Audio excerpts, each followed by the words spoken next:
Welcome to Love and Guilt in the Anthropocene, a podcast to help people and organizations embrace the adventure of climate action.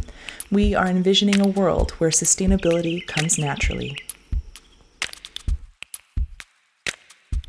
Hello, everyone, and welcome back. I know it's been a while. I swear I haven't been slacking, at least not entirely. I haven't been doing a lot of these blog posts, but I've been busy. Anyway, today I wanted to read to you a new blog post called Normal Does Not Apply Today, and it's just some reflections from this past month or two. So let's kick it off here. One of the traditions I've been trying to establish with my children is that we go on a hike every Sunday. There have been mixed reviews of this practice. My 6-month-old will happily join in and maybe even nap while we're traipsing the Wisconsin countryside. My 5-year-old takes a little more convincing. A few weeks ago, my mother-in-law had just arrived from India to help us celebrate a spate of fall birthdays in the family. My older kid had spent most of the day on the couch, so I finally commandeered the remote. No more TV for a while, we're taking a break. The usual, "Why are you ending my life?" protest began. "It's Sunday, it's our time to hike," I prodded. "It's your choice whether you stay or go, but there's no more TV." He relented, and my mother-in-law said she'd like to join in too. Early November is usually when the sandhill cranes gather up in large flocks and start heading south, so I drove us to a nearby nature reserve that's lined with cornfields. My hope was that we would see those flocks of cranes moving from their daytime feeding areas in the harvested corn to the marshlands of the reserve around sunset. I forgot to look at the weather forecast. Here in Wisconsin, the snowflakes had begun to fly. It was our first snowfall this winter season, and the wind was really blowing. Where my son's enthusiasm expanded, my mother-in-law seemed to grit her teeth. The wind was a little more crisp than I anticipated, and while it was at our backs on the walk into the reserve, it was very much stinging our faces on the return to the car. My poor mother-in-law said very little, but was likely underdressed and not adjusting well to the frigid weather. Ironically, we did not see any cranes. As she thawed out on the ride home, she asked, "Is it normal to have snow before Thanksgiving?" This is a hard question to answer. I've only been on this planet for 40 years. I've seen snow fly around Halloween at the end of October, and sometimes the first snow didn't happen until after Christmas in December. But it seems in my memory that there was a pretty good chance of snow, or at least really cold weather, before Thanksgiving. I tried to explain it to my mother-in-law, but I found I was floundering with a scientist's penchant for accuracy. Fast forward 1 week, and my husband and I had a rare opportunity to go on a quiet lunchtime walk. We traipsed the paved trail around our local lake, enjoying the warm sunshine.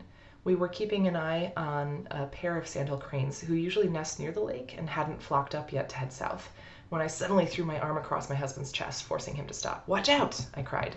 "I see it," he responded. There in the middle of the footpath was a small bullfrog. This little guy should have been hibernating in the muck at the bottom of that lake for at least a month already, especially after that snowstorm. I moved the frog to the side of the trail and pondered about what he or she was doing out of hibernation and wandering around in the sun in the middle of November in Wisconsin. This unusual event is now common. My mother-in-law continued to pepper me with weather-related questions throughout her stay. I came to realize that I have no good way of answering them. Statistically, there is no normal weather anymore. The atmosphere is destabilized, and there's no hope of normal seasonal weather until we all, collectively, stop emitting greenhouse gases.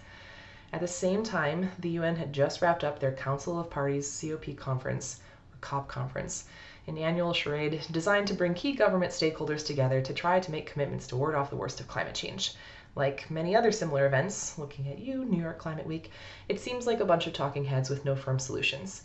It seems pointless, or at least like they've missed the point. They certainly haven't agreed to enough action, given what's at stake. Right now, I am one of the lucky people who is noticing that things are changing, but these changes aren't impacting my livelihood. People who live closer to the land are finding it harder and harder to keep living the way they used to. What kinds of traditions can we hang on to when everything is shifting? Can we hold on to harvest gatherings like Thanksgiving or Oktoberfest or Pungal without a good harvest? Pungal is an Indian celebration of the harvest. Bearing witness to the effects of climate change breaks my heart, and I don't always know how to handle the loss of ecosystems when it comes to ushering my children through the world. Last year, while we were riding home from school, my son nonchalantly asked if we could take a vacation to see glaciers sometime. "So I can see them before they're all gone," he said, without any hint of sadness. For him, the effects of climate change are all normal. Snow 1 week and bullfrogs the next are all normal. I hope my children stick with our Sunday hiking tradition, even if they cannot form an idea of what normal nature looks like from this tradition. In their lives, they will bear witness to the devastating effects of climate change. Perhaps all the loss will be what they consider normal, and the traditions we build with those we love, the traditions built to connect us to each other and to the land, will be what holds us all together through the chaotic times. Thank you for listening. If you want to embrace the adventure of climate action, subscribe to our podcast and check out our Love and Guilt in the Anthropocene blog at clinicallysustainable.substack.com.